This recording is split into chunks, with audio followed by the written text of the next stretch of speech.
নমস্কাৰ বন্ধু বান্ধৱীসকল, স্বাগতম জনাইছোঁ অলমেডিটিভছ ইউটিউব চেনেললৈ। বন্ধু বান্ধৱীসকল, আজিৰ ভিডিঅ'টোত মই ডকোৱাইজ প্লাছ কেপচুলৰ বিষয়ে আলোচনা কৰিম।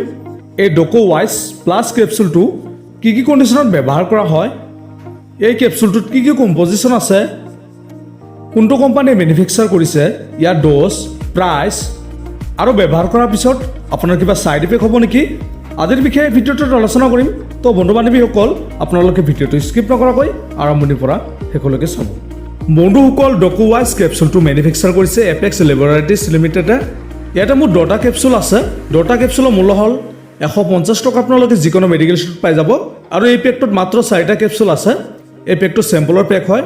বন্ধুসকল, এই কেপচুলত থকা কম্পজিশ্যনসমূহ হ'ল ইয়াতে আছে: cholecalciferol, docosahexaenoic acid, L methylfolate, calcium, methylcobalamin, pyridoxine phosphate ইত্যাদি আছে। ভিডিঅ'টো আৰম্ভ কৰাৰ আগতে এটা অনুৰোধ জনাওঁ, যদি আপুনি আমাৰ এই চেনেলটো প্ৰথমবাৰৰ বাবে চাই আছে, আপোনালোকে প্লিজ চেনেলটো ছাবস্ক্ৰাইব কৰি দিব আৰু কাষত থকা বেল আইকনটো প্ৰেছ কৰি দিব।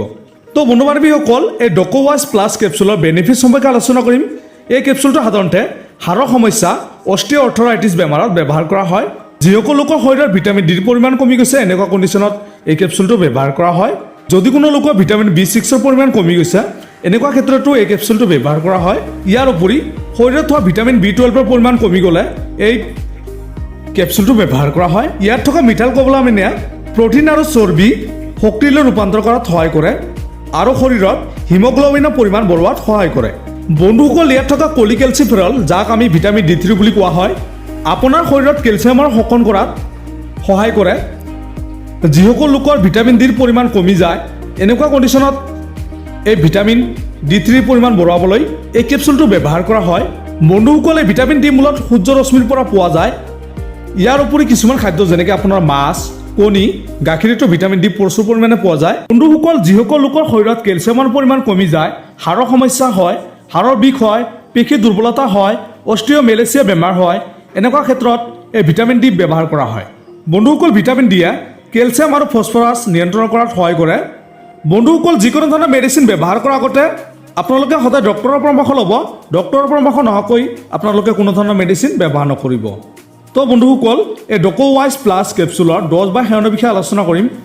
এই কেপচুলটো এটাকে কেপচুল দিনত 2বাৰ আপোনালোকে ঠাণ্ডা পানীৰ সৈতে খাদ্য খোৱাৰ পিছত খাব লাগিব। আপোনালোকে এই কেপচুলটো কেতিয়াও অভাৰড'জ ব্যৱহাৰ নকৰিব। অকল ডক্টৰৰ পৰামৰ্শ অনুসৰি আপোনালোকে ব্যৱহাৰ কৰিব।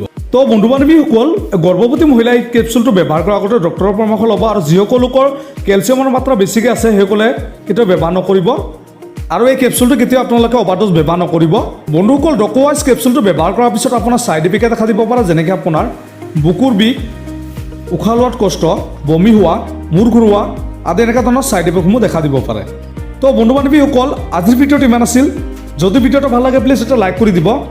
আৰু এই ডকোৱাইজ প্লাছ কেপচুলটোৰ বিষয়ে অধিক জানিবৰ কাৰণে আপোনালোকে কমেণ্ট কৰি জনাই দিব পাৰে। ধন্যবাদ।